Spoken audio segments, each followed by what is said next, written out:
जी, उसी ने कहा। शांति को क्या हुआ है? अब वो ऑफिस नहीं आएगी। लेकिन तुमने करना क्या है इतनी रकम? रोए चली जा रही है, कुछ बता भी नहीं रही। मामा प्लीज, एक बहुत बड़ा काम। उसे अब ऑफिस नहीं भेजिएगा।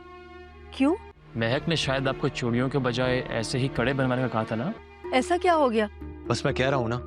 जीनिया, जो भी करना बहुत एहतियात और ध्यान से। तुमसे ये बात महक ने कही है क्या?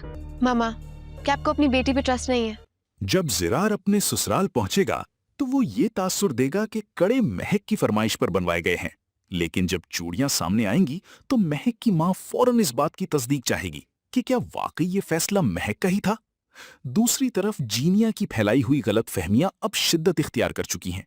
उसने अपनी नंद पर ऐसे इल्जामात लगाए हैं कि शहराम को महसूस होने लगा है कि बेहतर यही है कि उसकी बहन अब दफ्तर न आए। इसीलिए वो फौरन अपनी वालदा से राब्ता करके उसे रोकने का फैसला करेगा। इधर जीनिया अपनी मां से पैसे लेने आएगी ताकि वो शहराम की बहन को मजीद मुश्किल में डाल सके, मगर महक होशियारी से उसकी तमाम बातें महफूज कर लेगी। जब ये सबूत सबके सामने आएंगे तो जीनिया की हकीकत सब पर वाज़ेह हो जाएगी।